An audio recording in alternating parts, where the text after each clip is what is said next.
Hello. Today's Monday, day 170.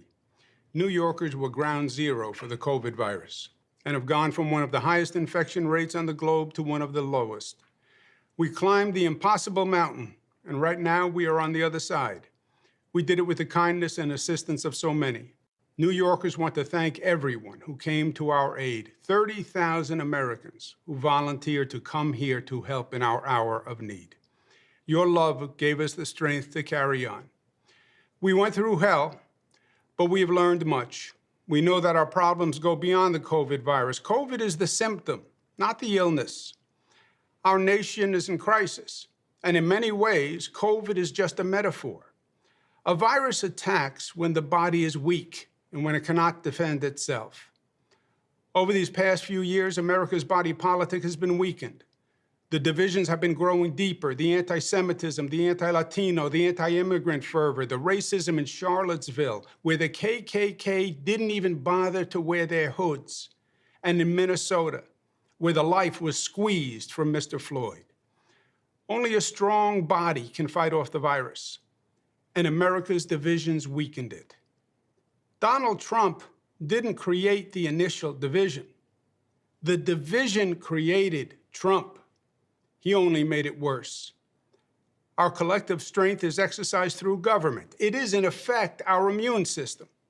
And our current federal government is dysfunctional and incompetent. It couldn't fight off the virus. In fact, it didn't even see it coming. The European virus infected the Northeast while the White House was still fixated on China. The virus had been attacking us for months before they even knew it was here.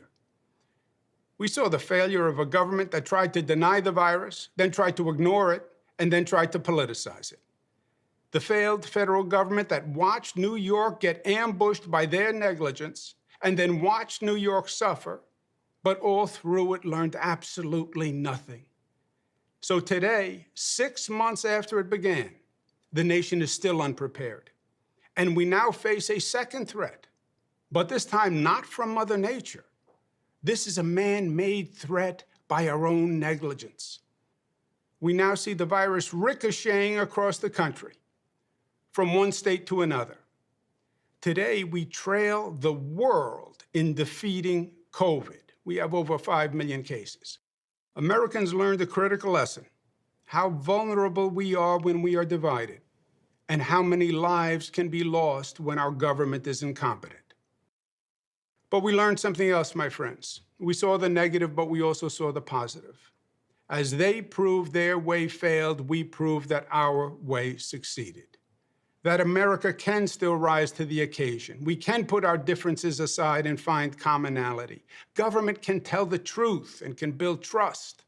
We can judge by content of character rather than color of skin. We can care for one another.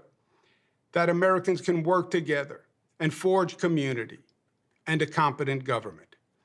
That, of course, we will wear masks because we are smart and because I care about you and because you care about me. Of course, we will socially distance because staying away shows how close we actually are. Yes, we will set up testing and tracing and do whatever we need to do to mobilize to win this battle because we are America. We win wars, and we are the greatest country on the globe. And for all the pain and all the tears, our way worked. And it was beautiful. We showed that our better angels are strong and that Americans will rise to their call. We saw that even at the end of the day, even if it is a long day, that love wins. Americans' eyes have been opened, and we have seen in this crisis the truth that government matters and leadership matters. And it determines whether we thrive and grow or whether we live or die. Now we need a leader as good as our people, a leader who appeals to the best within us, not the worst, a leader who can unify, not divide, a leader who can bring us up, not tear us down. I know that man. I've worked with that man. I've seen his talent, I've seen his strength, I've seen his pain, and I've seen his heart. That man is Joe Biden.